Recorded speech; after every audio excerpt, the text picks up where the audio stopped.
નમસ્કાર વાલા વિદ્યાર્થી મિત્રો, સ્વાગત છે તમારું। આજે વાત કરીશું ધોરણ 9માં મિત્રો આપણે દ્વિતીય વાર્ષિક પરીક્ષા સામાજિક વિજ્ઞાનનું જે પેપર એસવીએસ કક્ષાનું આવનાર છે તેનું આપણે 50 ગુણનું સોલ્યુશન આ વિડીયોમાં કરીશું।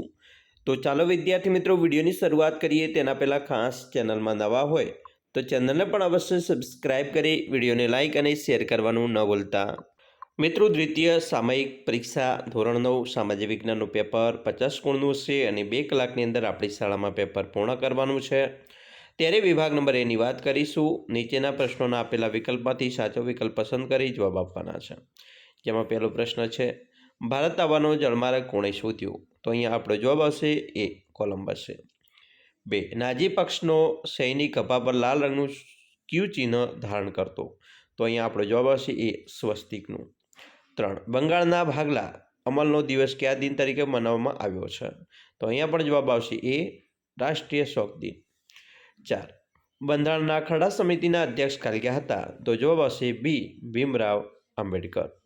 મિત્રો હવે ખાલિયા પૂર્ણ કરવાની છે, જેમાં 5મી ખાલિયા છે, અમેરિકાના રાષ્ટ્રપતિ ખાલિયા રાષ્ટ્રસંઘની સ્થાપનાના વિશેષ યોગદાન આપ્યું હતું? તો અહીંયા આપણો જવાબ બનશે વુડરો વિલ્સન। 6, ખાલિયા કોંગ્રેસ છોડી ફોરવર્ડ બ્લોક નામના નવા રાજકીય પક્ષની સ્થાપના કરી? તો અહીંયા મિત્રો આપણો જવાબ બનશે સુભાષચંદ્ર બોઝ।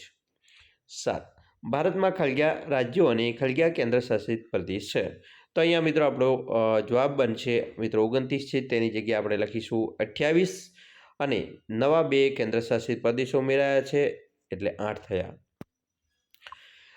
8, ખાલિયા નદી દ્વીપકલ્પીય નદીઓનું સૌથી મોટી નદી છે? તો અહીંયા મિત્રો આવશે જવાબ ગોદાવરી। નીચેના ખરા વિધાનો છે કે ખોટા તે જણાવો, જેમાં 1 એટલે કે 9મું છે, કોરમ એટલે ગૃહની કાર્ય સાધક સંખ્યા? તો વિધાન ખરું। 10, જિલ્લા ન્યાયાધીશની નિમણૂક રાષ્ટ્રપ્રમુખ કરે છે? તો ખોટું। 11, કેટુ એટલે કે ગોડવિન ઓસ્ટિન વિશ્વનું સર્વોચ્ચ શિખર છે? તો આ મિત્રો વિધાન ખોટું છે।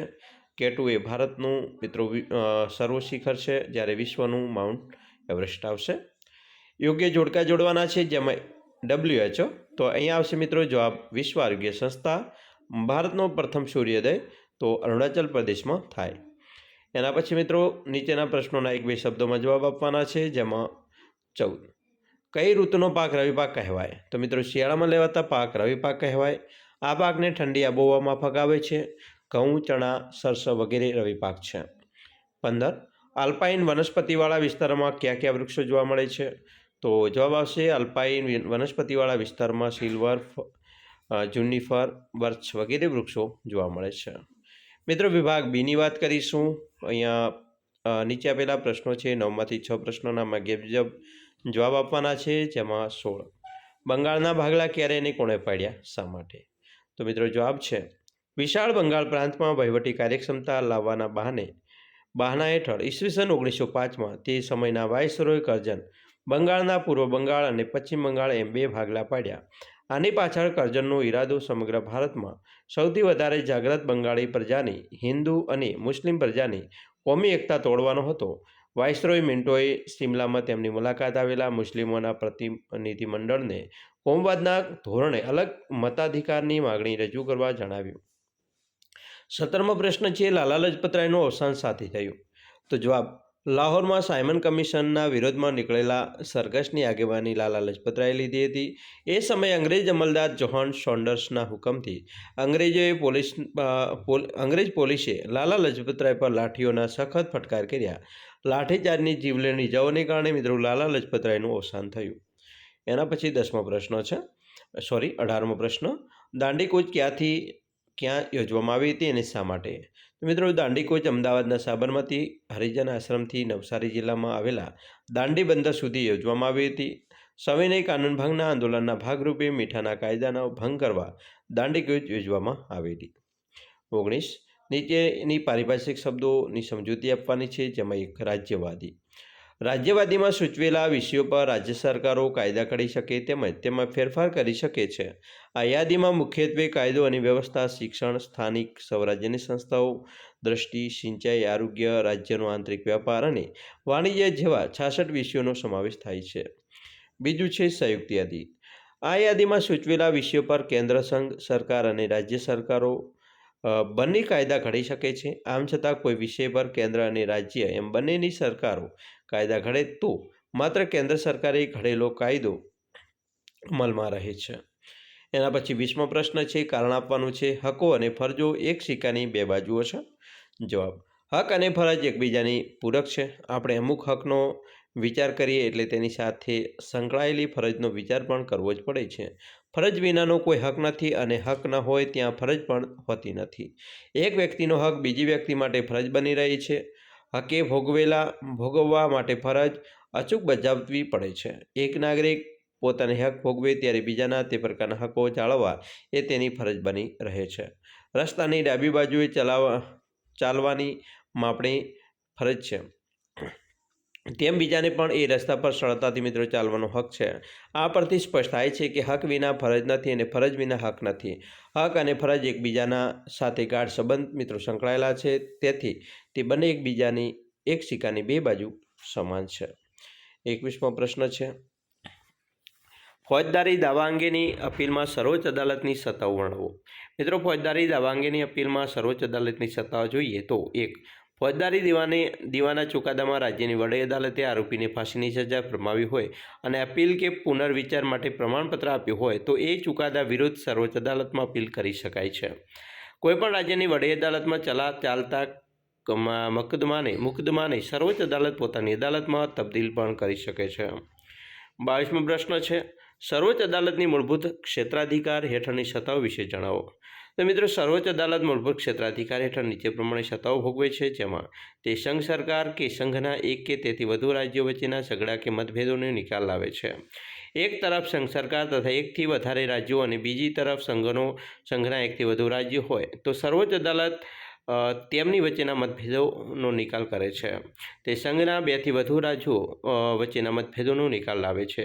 તે સંઘ સરકારની કોઈપણ કાયદાકીય બંધારણીય દાયરો છે તેને લગતા તમામ પ્રશ્નો અંગેના ચુકાદાઓ પણ આપે છે.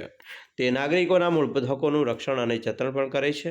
મૂળભૂત હકોના ભંગ બદલ તે હાજર હુકમ, મનાઈ હુકમ અને અધિકારચંદ હુકમ, પ્રતિબંધ હુકમ, કર્તવ્ય હુકમ વગેરે હુકમો પણ કાઢવાની સત્તા ધરાવે છે. સર્વોચ્ચ અદાલતના ચુકાદા આખરી હોય છે. તેની આ સત્તા નથી. તે બધા માટે શિરોમાન્ય હોય છે. 23મો મિત્રો પ્રશ્ન છે, 22 ડિસેમ્બરે પૃથ્વીની સ્થિતિ એની આકૃતિ તમારે તમારી જાતે મિત્રો તૈયાર કરી લેવાની છે. 24મો પ્રશ્ન છે, કારણ આપવાનું છે. ભારતના પક્ષીઓની વિવિધતા અજોડ છે. તો મિત્રો જવાબ તમે આ રીતે લખી શકો છો કે પક્ષીઓની વિવિધતાની બાબતમાં ભારત લેટિન અમેરિકા પછી બીજા નંબરે આવે છે. ભારતના ખ્યાતનામ પક્ષીઓમાં મોર, હંસ, સારસ, ઘોરાડ, ચિલોત્રા વગેરે મુખ્ય છે. મોર તેના અતિ સુંદર પીંછાને કારણે ખૂબ રળિયામણો દેખાય છે.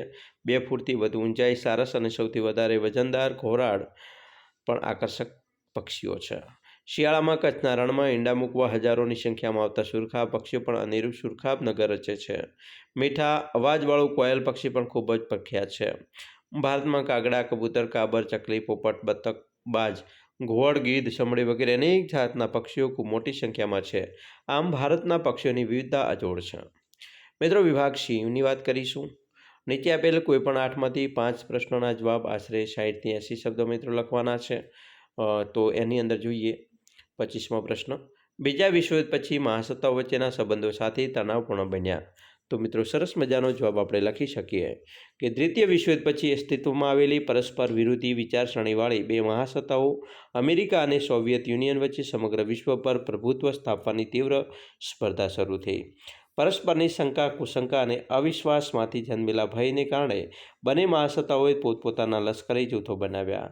વિશ્વના મોટાભાગના દેશો એક યા બીજા લશ્કરી જૂથમાં જોડાયા. વિશ્વ 2 સત્તા જૂથો અને લશ્કરી જૂથોમાં વહેંચાઈ ગયું. સત્તાનું અમેરિકા અને રશિયા 2 ધ્રુવોમાં કેન્દ્રીકરણ થયું. દ્વિતીય વિશ્વયુદ્ધમાં અંતે જગતમાં એકલું અમેરિકા જ અણુબોમ્બ જેવું વિનાશકારી શસ્ત્ર ધરાવતું હતું. પરંતુ ઈસવીસન 1949માં સોવિયત યુનિયને સફળ અણુ અખતરો કરી પોતાની તાકાતનું પ્રદર્શન કર્યું. અરસપરસના ઈરાદાઓ માટે ભારે શંકા, કુશંકા અને અવિશ્વાસને કારણે બંને મહાસત્તાઓ વચ્ચે મહાવિનાશકારી શસ્ત્રોના ઉત્પાદનની તીવ્ર હરીફાઈ શરૂ થઈ. ઉપરોક્ત કારણોને લીધે બીજા વિશ્વયુદ્ધ પછી મહાસત્તાઓ વચ્ચેના સંબંધો તણાવપૂર્ણ બન્યા. એના પછી 26મો પ્રશ્ન છે, ઠંડા યુદ્ધના પરિણામોની સંક્ષેપમાં ચર્ચા કરો. તો મિત્રો ઠંડા યુદ્ધના પરિણામોની તમે વાત કરી શકો છો કે ઠંડા યુદ્ધના સમયગાળા દરમિયાન બંને મહાસત્તાઓ અમેરિકા અને સોવિયત યુનિયન અનેક વખત આમને સામને આવી, પરંતુ બંને પાસે પરમાણુ શસ્ત્રો અને દૂરસંચાર મિસાઇલ હોવાથી વિશ્વ ભયંકર મહાયુદ્ધમાં બચી ગયું. બંને મહાસત્તાઓ વચ્ચે શરૂ થયેલી શસ્ત્ર સ્પર્ધા પરાકાષ્ઠાએ પહોંચી. દુનિયાના મુખ્ય શક્તિશાળી રાષ્ટ્રો વચ્ચેના આંતરસંબંધોમાં અમૂલ પરિવર્તન આવ્યું.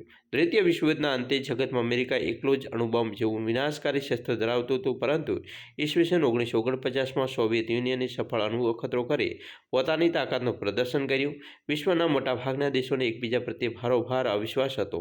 તેમને એકબીજાનો ભય સતાવતો હતો, તેથી તેઓ જગતના એક યા બીજા લશ્કરી જૂથોમાં પણ જોડાયા. એના પછી મિત્રો ટૂંક નોંધ છે ન્યાયતંત્રની સ્વતંત્રતા. સરસ મજાનો પ્રશ્ન મિત્રો આપણે આ રીતે તૈયારી કરી શકીએ છીએ. આ પ્રશ્ન પણ મિત્રો તમારે આ રીતે તૈયાર કરવાનો રહેશે. એના પછી જળ પ્રદૂષણ અટકાવવાના ઉપાયો જણાવો. તો મિત્રો સરસ મજાનો પ્રશ્નનો જવાબ આપણે આ રીતે તૈયાર કરી શકીએ છીએ. જળ પ્રદૂષણ અટકાવવા માટે એના માટે નિયમોનું કડકપણે પાલન કરવું જોઈએ. રાષ્ટ્રીય નદી સંરક્ષણ યોજના દ્વારા જળ શુદ્ધિકરણ માટે મિત્રો બનાવેલા કાર્યક્રમોનો પણ અમલ કરવો જોઈએ. ઔદ્યોગિક એકમો પોતાનું દૂષિત પાણી નદીઓમાં ન ઠલવાય તે માટેના કડક કાયદાઓ પણ બનાવવા જોઈએ. ઉદ્યોગો દૂષિત પાણીને નદીમાં છોડતા પહેલાં તેની પર જરૂરી શુદ્ધિકરણની પ્રક્રિયા કરે, જેથી રાસાયણિક જળમાં રહેલા હાનિકારક તત્વો નાબૂદ પણ થાય. દૂષિત પાણીને શુદ્ધ કર્યા પછી તેનો નદીમાં નિકાલ કરી શકાય એવા સરકારી કાયદા બનાવવા અને તેનો ચુસ્તપણે અમલ પણ કરાવવો. બધા નાગરિકોને નદીઓનું પાણી ચોખ્ખું રહે તે માટે ઘરનો કચરો નદીના પાણીમાં ન ભળે તેની પણ કાળજી રાખવી.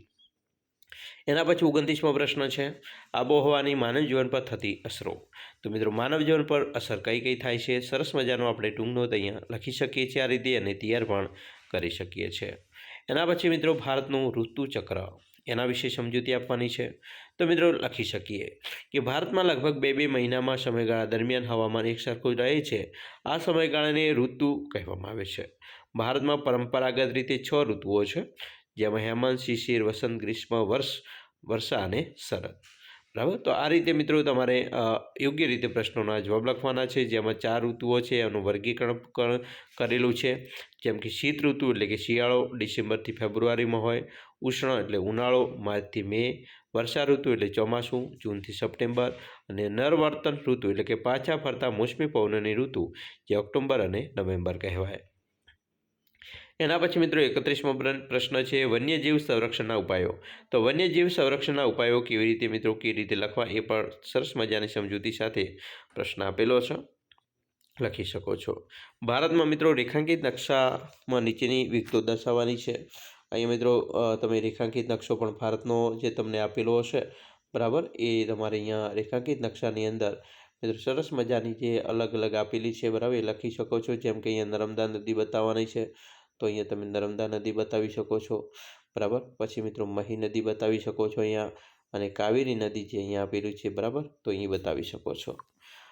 એના પછી વિભાગ ડીની વાત કરીશું. મિત્રો અહીંયા દરેક પ્રશ્નના 4 ગુણ છે, જેમાં ટૂંક નોંધ લખવાની છે. હિંદ છોડોની લડત. તો મિત્રો હિંદ છોડોની લડત વિશે તમારે અહીંયા તૈયારી કરવાની રહેશે. સરસ મજાનું જે ગાંધીજીએ ડુ એન્ડ ડાય જે મિત્રો હિંદ છોડો માટે આદેશ આપ્યો હતો, બરાબર, તો એના વિશે પણ આપણે અહીંયા સરસ મજાનો પ્રશ્નોનો યોગ્ય રીતે જવાબ લખી શકીએ. એના પછી 34મો પ્રશ્ન છે ખરડો કાયદો ક્યારે બને? પ્રક્રિયા વર્ણવવાની છે, બરાબર. તો આમ તો મિત્રો કાયદો માટે દરખાસ્ત હોય એને ખરડો કહેવાય, અને ખરડાના 2 પ્રકાર હોય, જેમાં સામાન્ય ખરડો હોય, નાણાકીય ખરડો હોય, 3 વાંચનમાં પસાર કરવાનો હોય. તમામ વિગતી માહિતી આપણે અહીંયા આપેલી છે, લખી શકીશું.